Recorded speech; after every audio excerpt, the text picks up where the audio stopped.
guys, Robo here from Body Core Athletics. Hey, we've got a brand new cooking show out that's going to be coming out in about a month or so called the Body Core Kitchen Journals. And I thought would be a great idea is to do give you a little taste, do a little cooking for you ahead of time. So this is a non-produced segment of our cooking show that we're going to try a recipe on you. It was a great recipe. I went out and did a boot camp last week with the Fitness Mafia. Blew my brains out. It was an awesome boot camp, and I used this recipe as my post-workout meal, and it turned out wonderful. It's called the Firebreather Frittata. And what we're going to do is, we'll go ahead and start cooking here in just a second. Come around and I'll show you the ingredients we're going to use. Basically what we're going to do is we've got all these fresh ingredients that I've got kale, I've got some green onions, I've got fresh garlic, I've got some yellow onions, I've got sweet potato. Now the sweet potato is my glycogen source. That's where I'm reloading myself after a workout. I love sweet potato because it's on the low on the glycemic index. It's got tons of fiber. It's got lots of good carbs in it, and it's got a lot of vitamins and minerals in it that are great for a post-workout meal. I've also have some bacon, which you know is what we're going to need for flavor. Bacon always adds the flavor. And I've got some red bell peppers, sweet red bell peppers, which I absolutely love. And what we're going to do to tie the whole thing together in the frittata is our eggs. Now I'm using 3 eggs. You can use more eggs if you want. You can use less eggs. You can use egg whites if you prefer. It really doesn't matter. You can just go with the flow and do how you do it. Anyways, what we're going to do first and foremost, is we're going to have to cut our sweet potato and get our bacon rendering. Those will be the first things that go into our pan. So basically, I'm going to cut my sweet potato as thin as possible. And this is what I want to do. The thinner I cut it, the better off, the quicker it's going to cook, and the quicker this meal is going to be. So what you want to do is slice it very thin. Now I like bigger chunks in my food, so I'm going to use half moons, but if you prefer small dice, that's fine too. You can do small dice. Today what we'll do is we'll take the half moons and we'll cut the distance and we'll cut them in half. So I'm going to go ahead and take this, we're going to put this in our bowl right here. Woo! Got an explosion going on here, pan explosion. We'll put this in our bowl right here. And what I'm using today, I'm using about a half or so of a medium-sized sweet potato. You can use more or less depending on how much carbs you want to put in this. Now me, I found that about a half a sweet potato is wonderful. It's perfect. Next we're going to do is we're going to go ahead and we're going to take our bacon and we're going to cut it. Now I don't like chopping everything really small. I like to have some kind of chunks in the frittata. So what I'm going to do is I'm going to cut this bacon just acrossways. We're going to go ahead and just cut it, and cut it, and cut it, and cut it, and cut it. And that's how we're going to get it to cook quicker. We're going to have to let it render, cut this fat. Now bacon is where all the flavors come. So we're going to put the bacon separately in this container. And then one last thing we need to go ahead and finish is get our green peppers and our red peppers and our onions cut, because that's what's going to go in the pan with the rest of this. We need all this to cook down. So I'm just going to go ahead and chunk up my red peppers. I love having the red peppers this size because you can see them. Whoop! Put it right here with the sweet potatoes. We're going to throw all this in at the same time. This is a really, really, really, really easy dish. Real easy because, you know, after a workout, you're exhausted. Last thing you want to do is spend hours and hours in the kitchen cooking. So this is basically, this is a quickie. You could do this in about 15 minutes, 15-20 minutes tops. We're going to put our yellow onions in here. Same bowl with all the peppers and potatoes and everything, and it's already starting to smell delicious, and the bacon's not even cooked and I can smell it, and it smells wonderful. Okay, we're going to go ahead, we're going to take this and we're going to start rendering the bacon and cooking the sweet potatoes, and then we'll come back, prep our kale and our green onions, and we'll throw it all in the pan and start doing it. Okay guys, we're back here. We've got the bacon and the sweet potatoes, the red pepper rendering right now in the pan. So what we're going to do now is we're going to cut and peel the garlic. Now this is a real easy way to do the garlic. I want to show you. Everybody tries to cut the ends off and do this, and that doesn't work. The easiest way to peel garlic is take your knife over the top of it, watch your hands of course, and smash it. Once you break the cured skin on the outside, it's very easy to pop. It pops right off, no problems. Anyways, what we'll do, we're going to set up another pan over here to put our vegetables in that we're going to cook afterwards. So I'm going to go ahead and I'm going to cut my garlic. I like to just thin slice it. I like having chunks of everything. I'm kind of into the rustic style of things, so I'm not doing anything really pretty today in the frittata. We're not going to do any fancy knife work. We're just chopping the garlic, chop it nicely, and we're going to go ahead and throw it in this metal bowl here. This is going to be our second vegetable bowl that we're going to use. Now we're going to take the green onions, and I love the shape of green onions, doing them, cutting them on a bias like this. This is what makes the frittata look sexy. It makes it look like it came from a professional kitchen. And basically, that's it right there with the green onions. We'll go ahead and take those, throw them in also. Throw them in there, and I like having both types of onions too. The green onions and the regular yellow onions kind of give a little bit of a depth to the meal. Give the depth to the frittata. Got a nice fresh kind of flavor from the green onions, and then the yellow onions caramelize, and they bring that sweetness and kind of smoky flavor to the frittata, which goes right along with the bacon. Now we're going to do is we're going to go ahead, very last thing is take our kale, and we're going to cut it. Now I like to cut the kale a little bit on the thin side. When you peel kale, the thing about kale is, let me show you, there's these veins in the middle of the kale. And those are what you want to kind of take out. If they're really big, you don't want to keep them in there because they're really stringy and they're very hard to cook down, and they're kind of tough.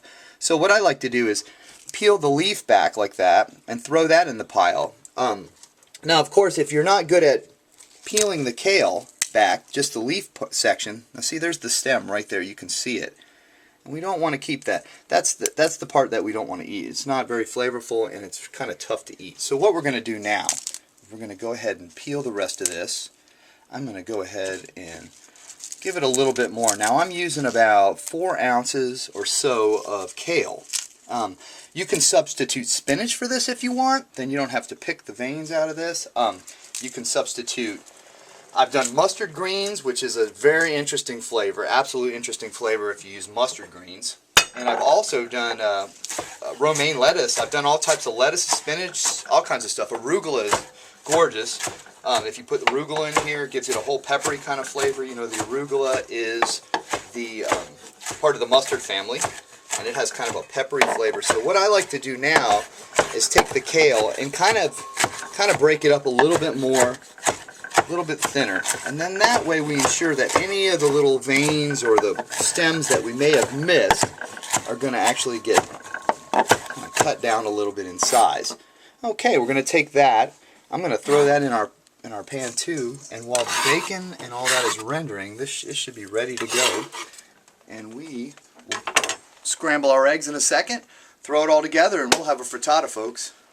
Hey guys, okay, we're here, got over to the stove, we've got the bacon rendering, which right already it smells incredible. I mean, you know, bacon rendering in a house, that's like Febreze. It's like they should make a bacon Febreze, I think. Anyways, we got the bacon rendering.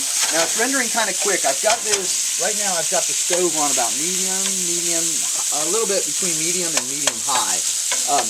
Want to get this bacon kind of started quickly and rendering. Now I didn't put any oil in the pan, and you got to be careful that this doesn't splatter up on you when you're doing the when you're rendering the bacon. Just be real careful about that.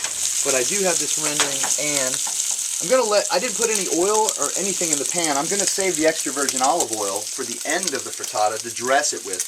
Right now we don't need any oil since the bacon's already has fat in it. I'm gonna go ahead and take our onions, our sweet potato that we've already diced up, and our red peppers, and I'm going to go ahead and turn the heat up just a tiny bit on the thing, and we're going to put this in here and get this going. We're going to get this going. Now I don't suggest you put your hands in the pan, but me being fireproof and at work they always do that. They ask me to pull hot things out of the stove at work. So here we are. We're going to go ahead and let this cook and cook. The nice thing about this, I'm going to flip this. I'm going to try to flip this pan here and see if we can get this coated. The really important thing with any type of frying you want to do, any grease or oil that you use to cook with, you want to make sure that all the vegetables are coated. That way they cook completely through, they cook thoroughly around, get a nice brown caramelization on there. So we're going to let that cook down and render a little bit more. And then in a second we'll come back, we'll go ahead and add our kale and our green onions, and we'll let this cook a little bit more, put our eggs in, and we'll be ready to go. Okay. Alright guys, we're back. Now check this out. We've got the bacon rendered, we've got the red peppers going, we've got the sweet potatoes, and they're already soft, and they're just about ready. Now we haven't even been doing this for 5 minutes yet, so this is under 3 minutes, 3-4 minute prep. So what I'm going to do now, I've got everything. We've got a little caramel on the bacon. We've got a little caramel on the onions. Everything's looking like it's browning really good. The sweet potatoes are starting to do their thing. I mean, if you look at them, these sweet potatoes look gorgeous. And the smell of this is incredible. Now I'm going to take right now I'm going to take a tiny pinch of salt. We're going to salt it just a little bit. We're going to salt this at the end too. I like to salt everything at the end. That way if things reduce or if they get cooked down, we don't have to, we're not over salting. So I like to salt at the end once the whole dish is done and do it from there. And then we're going to end up putting, right now we're going to do this. This is the part that we're going to put the kale in. We've got the kale and the green onions mixed. Now we're just going to lay that on top. Now the kale is going to kind of wilt. Let me see, let me show you. There we go. Now don't forget we have the garlic in there too. The kale is going to kind of wilt. So I like to let it sit on top for a minute and let it steam. And once we get this going, it's going to take off, and the kale's going to cook fairly quickly. So in the process, while we're waiting for that, I'm going to go ahead and I'm going to start cracking my eggs and scrambling my egg. So here we go. I'm going to take an egg. Now I'm using 3 eggs. That's just part of my my diet. That was retarded. I just put the egg in the wrong container. Okay, there we go. That's good. We got it. Getting confused over here with all the different bowls I have. Okay, so I've got 3 eggs in the container, and I'm going to whip it. I'm going to whip these eggs. Now this is my personal theory. If we have cooks out there or chefs out there, you guys can blog on this and tell me I'm right or wrong. But my theory behind this is the more air you get in the egg when you whip it, the better flavor that's going to happen when you put it in the frittata. Reason being is there's air bubbles in the eggs. That's why it whips that way. Now the flavors from the different things like the bacon and the onions and the sweet potatoes that are in the pan when this goes in the pan is going to end up going into these air bubbles as forms of flavor. So you have all these air bubble flavors inside your egg. Now this is just my personal theory, but I think whipping the eggs very fluffy is going to get you the most beautiful frittata ever. Okay, now I've got my eggs whipped. I'm going to go ahead and I'm going to start stirring this kale now that it's steamed a little bit. And as you can see, we've got lots of brown, beautiful things going on top of this frittata. We've got green, we've got the red peppers, they're looking gorgeous, and this smells absolutely wonderful. Okay, and we're going to go ahead. Now this is the trick. We want to turn the heat down. I've got it up to about medium-high right now. I'm going to turn it down to medium. And that way, when we throw the eggs in, we're not browning the eggs. We're not going to get any kind of crazy skin on the bottom. In the meantime, I forgot to tell you guys about this. In the meantime, I have my oven preheated to 400 degrees.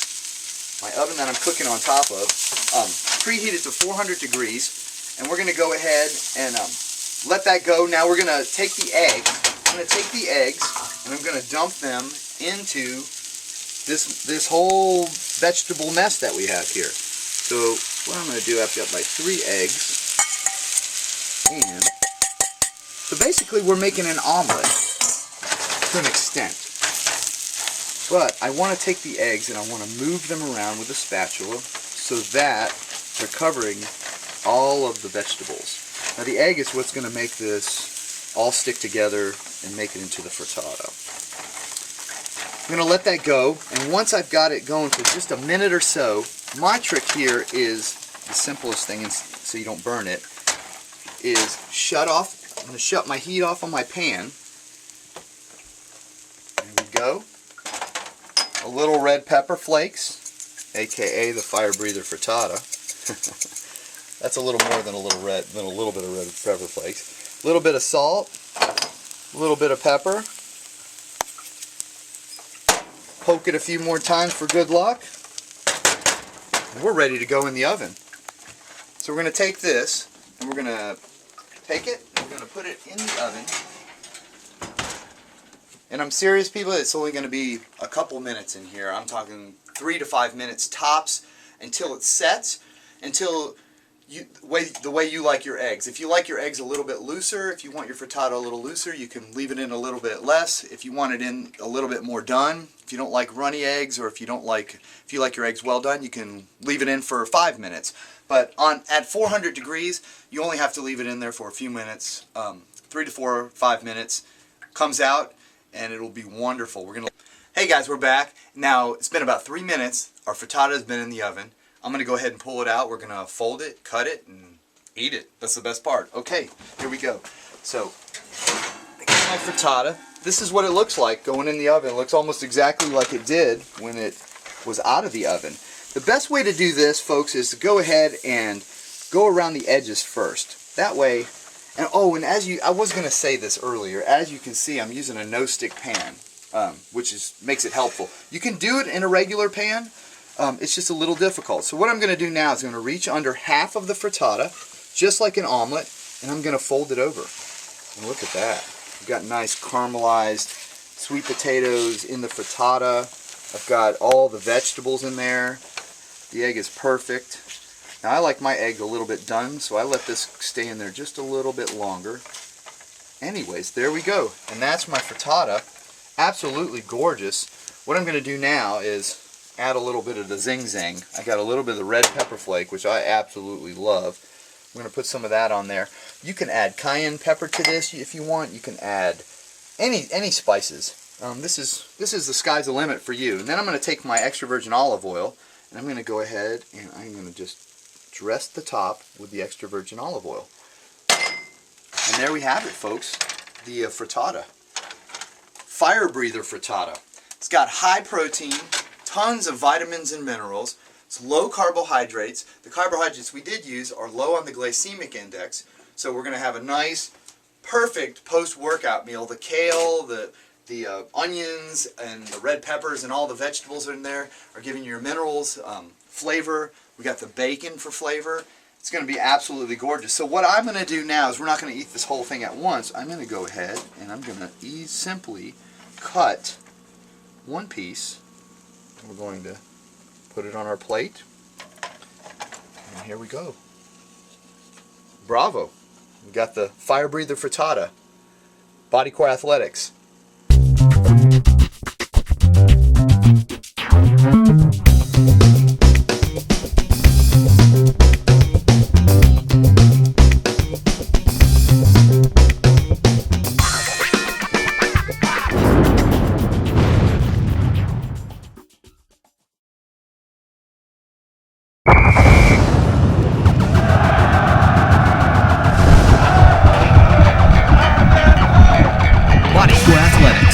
Live hard.